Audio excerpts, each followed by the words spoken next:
Hello everyone, welcome to Biology Study Point, and in this video we are going to talk about the method of birth control.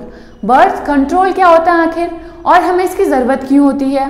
ठीक है, जितनी ज़्यादा population होती है हमें problems उतनी ज़्यादा फेस करनी पड़ती हैं, इसीलिए इंडिया सबसे पहला ऐसा कंट्री है इस पूरे वर्ल्ड में जिसने 1951 में फैमिली प्लानिंग के लिए स्ट्रेटजीज निकाली। लेकिन तब भी इंडिया की पॉपुलेशन वर्ल्ड में अभी सेकंड रैंक पे आती है due to lack of knowledge about birth control. ठीक है, अगर आप कोई भी इंसान को देखते हो जो बहुत गरीब है, ठीक है, जिसके पास जो फाइनेंशियली उतना स्ट्रांग नहीं है, लेकिन अगर उसके 3-4 बच्चे होते हैं, थोड़ा आपको अजीब लगता होगा कि अपने बच्चे कैसे पालता है और बहुत मतलब उनको उतनी सारी सुविधाएं नहीं मिल पाती है।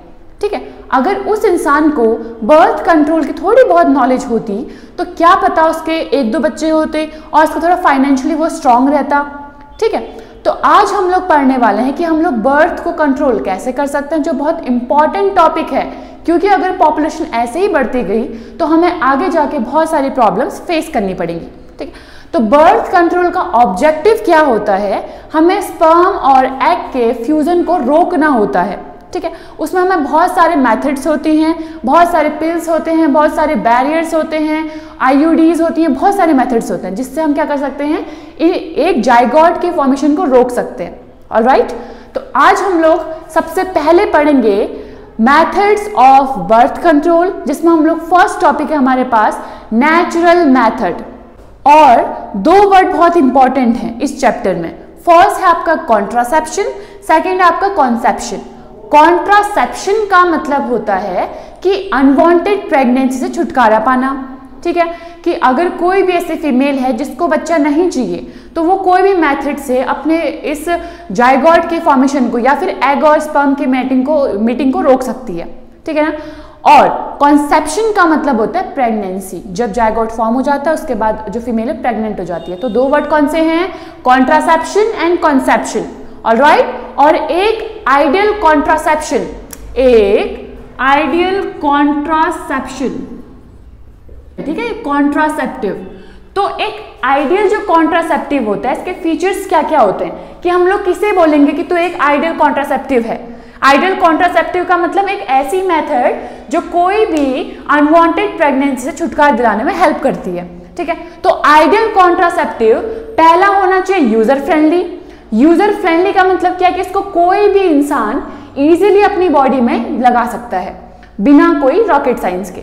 ठीक है ना, दूसरा पॉइंट है आपके पास कि वो इफिशिएंट होना चाहिए। इफिशिएंट का मतलब होता है कि वो उसकी गारंटी होनी चाहिए थोड़ा बहुत कि ये काम करेगा, इससे कोई भी फीमेल प्रेग्नेंट नहीं हो सकती करके।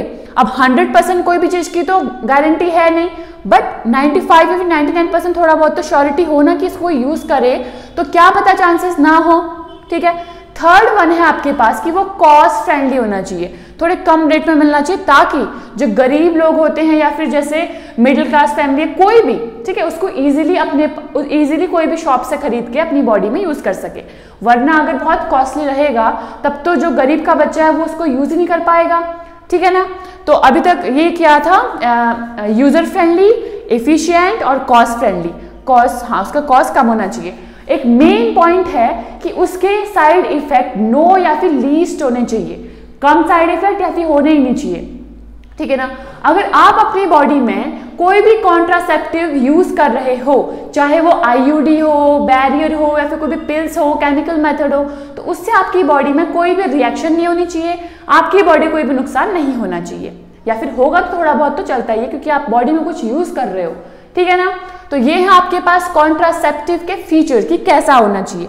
अब हम बात करेंगे इसके मेथड्स की कि कौन कौन से मेथड से हम बर्थ कंट्रोल को रोक सकते हैं।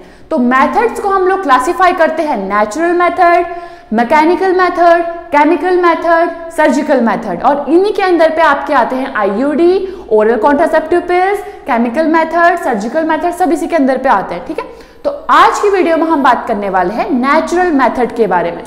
जो नेचुरल मेथड होती है बच्चों, ये बहुत ज्यादा इंपॉर्टेंट है क्योंकि इसमें हमें 0 रुपया लगता है, इसमें हमें 1 रुपया खर्च करने की जरूरत नहीं है, क्योंकि नेचुरली हमारी बॉडी में हम टाइम के हिसाब से अपनी बॉडी में टाइम को काउंट करके अपनी बॉडी में अनवांटेड प्रेगनेंसी से छुटकारा पा सकते हैं।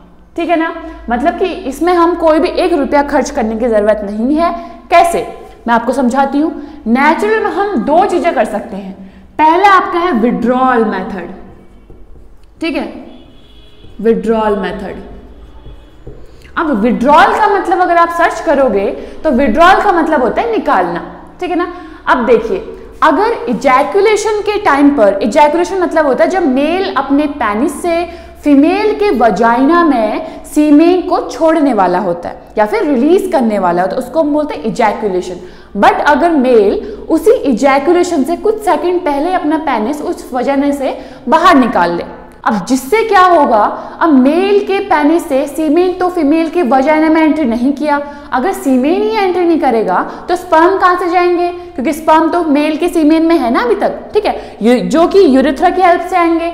बट अगर फीमेल वजाइना में हमने सीमेन को रिलीज ही नहीं किया तो स्पर्म की एंट्री कहां से होगी, ठीक है।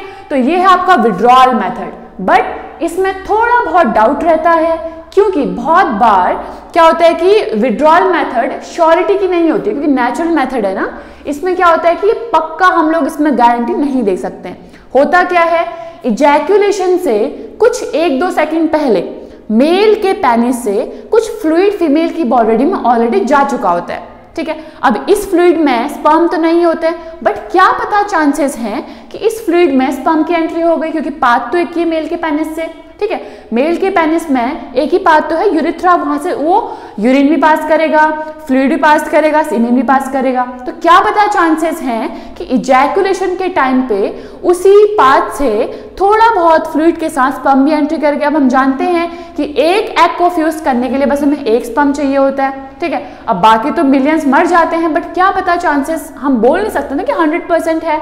तो ये आपके पास विड्रॉल मेथड, जिसमें क्या होता है, इजैकुलेशन से कुछ सेकंड पहले मेल अपना पेनिस फीमेल वजाइना से बाहर निकाल देता है। कैसे निकालता है, क्योंकि मेल की बॉडी में सेंसेस होते हैं, उसको बॉडी में उसको मैसेज मिलता है कि इजैकुलेशन होने वाला है, जिस वजह से वो अपना पेनिस बाहर निकाल देता है, ठीक है। दूसरी इसमें मेथड है बच्चों, पीरियोडिक एब्सिस्टेंस, ठीक है, पीरियोडिक एब्सिस्टेंस। ये बहुत ज्यादा इंपॉर्टेंट मेथड है, बहुत इजीली सबसे ज्यादा मेथड ये वाली यूज होती है, पीरियोडिक एब्सिस्टेंस, ठीक है। अब पीरियोडिक एब्सिस्टेंस क्या होता है, अगर आपने मेंस्ट्रुअल साइकिल पढ़ा होगा, अगर नहीं पढ़ा है तो मैं इसका लिंक आपको डिस्क्रिप्शन में दे दूंगी, आप जाके देखिए उसको। तो जो मेंस्ट्रुअल साइकिल होता है वो लगभग फीमेल में 1 से लेके 28 डेज का चलता है। अब सारी फीमेल्स का अलग अलग होता है, ठीक है, जो मेंस्ट्रुअल साइकिल होता है, कोई फीमेल में 35 डेज का चलता है, कोई फीमेल 28 डेज का चलता है, ठीक है। साइकिल का मतलब है तो पूरे महीने का टाइम फीमेल का, ठीक है ना। अब इस पूरे फेज में अगर हम बात करें मेंस्ट्रुएशन की, मेंस्ट्रुएशन क्या होता है, जब फीमेल के वजाइना से ब्लीडिंग होती है तो वो होती है 5 से लेके 7 डेज, पर हम लोग 5 डेज मानेंगे, ठीक है। तो मान लो कोई फीमेल 1 नवंबर, ठीक है, ये आपका है 1 नवंबर को उसका मेंस्ट्रुएशन फेज शुरू हो गया। मेंस्ट्रुएशन मतलब उसकी वजह से ब्लीडिंग शुरू हो गई, तो वो चलेगा आपका 5 नवंबर तक, ठीक है, 5 नवंबर तक। अब एक डेट याद रखना, 14th डे, ठीक है। अब हमें पता है बच्चों कि 14th डे में फीमेल की ओवरी से क्या होता है, ओव्यूलेशन होता है, ठीक है ना। ओव्यूलेशन का मतलब होता है कि फीमेल की ओवरी से जो एग था, जो वहां पे ओवा था, वो मैच्योर होकर उस ओवरी को रैप्चर करके फिम्बरी के थ्रू कहां पे आ चुका है, एम्पुला में आ चुका है, ठीक है ना। तो वो हो गया यहाँ पे 14th डे में। अब एम्पुला में जब तक एग वेट कर रहा है तब तक फीमेल बॉडी में 101% चांसेस हैं कि अगर इस दौरान अगर फीमेल ने कॉपुलेट किया है तो वो 100% प्रेग्नेंट हो जाएगी, अगर वो कोई बैरियर यूज ना करे तो, ठीक है। तो 14th डे में क्या है, हाई रिस्क है। बट अब सब फीमेल में 28 डेज का चलता है क्या साइकिल, नहीं ना। तो हम क्या बोलेंगे, 10 से लेके 17th डे तक, ठीक है, 10 से लेके 17th डे के बीच में हाई रिस्क ऑफ फर्टिलाइजेशन रहता है, ठीक है ना। तो इस दौरान 10 से लेके 17th डे में आपको बैरियर यूज करना पड़ेगा फीमेल की बॉडी में, जिस वजह से कि वो स्पर्म की एंट्री एग तक ना हो पाए। बाकी जो ये टाइम बच गया 5 से लेके 10 एंड 17 से लेके 28, ये पूरा सेफ पीरियड है, ठीक है। सेफ पीरियड का मतलब है अगर इस दौरान, इन दोनों टाइम के दौरान अगर कोई फीमेल कॉपुलेट करती है विदाउट यूजिंग एनी बैरियर या पिल्स, तो 0% तो नहीं बोल सकते, कुछ कम % चांसेस होते हैं कि वो प्रेग्नेंट ना हो। 0 ही बोल सकते वैसे, क्योंकि यहाँ पे एग तो है ही नहीं।